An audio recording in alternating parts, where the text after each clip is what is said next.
Speak to Khayelihle Khumalo, who now joins us in studio. It's one of the big stories, Khayelihle, and a lot of people have been checking to see what exactly is going to happen here. But you do have people who are watching this to say that Trump's rush for a deal is seen as a move that has now left Ukraine and Europe scrambling. Well, absolutely, especially because we know that the European leaders have been very insistent, Bongo, in saying that you cannot talk about really just reaching a peace deal without the involvement of Ukraine and by extension the entire Europe itself, because it's all about the peace architecture within the European soil, but also most importantly, quite a very groundbreaking moment for the US and Russia to have a meeting of this nature, because it's also about throwing those frosty ties between the Kremlin and White House. We know that under the previous administration, we've seen quite a number of sanctions leveled against Russia in light of that invasion of Ukraine that is approaching now 3 years. So, but also one of the priorities of the Trump administration has always been about making sure that they deal away with this particular conflict, because it is so burdensome for the US fiscus at this point. And you speak about that because, as you've just mentioned in your story, this is a giant shift, right, for the US, because we've seen a Ukrainian president who was more comfortable to go to Europe and also engage with the United States. But right now, it seems that the picture is different, and he said that for him, there's no talk of anything that pertains to Ukraine without him. So how do they move forward now?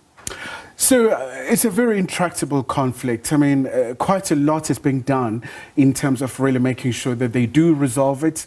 Like you just say, that Zelenskyy is very much insisting that you cannot really talk about making sure that there's peace in Ukraine if they're excluded from these talks. But what the US has been emphasizing as well is that it's quite important for them to have these particular talks, for example, where they do really just raise the issue that if Ukraine is joining NATO, that's a direct threat to Russia's security. So that's always been an issue. It goes back to 2022 when the actual invasion happened, because it's always about the security concern, but also most importantly, it's about, for example, them talking about normalization of the bilateral relations between the US and Russia, where they talk about making sure that their embassies, you know, some of the staff members that were removed, that they come back, but also they talk about quite a number of issues, even at a later stage where we may see President Trump meeting with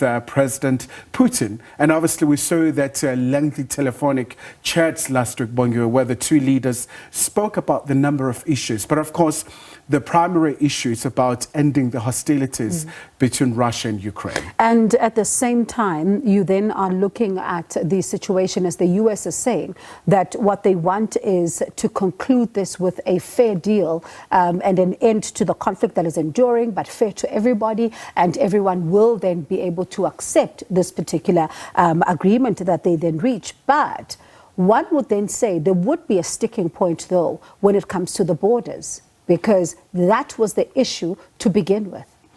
Well, absolutely. I mean, you go through the very chapters of this war, Bongo, where we saw the illegal annexation of the Ukrainian territories, and Russia seems to be really quite determined that those territories now are really under Russia now. But of course, Ukraine is saying this is totally against the United Nations Charter.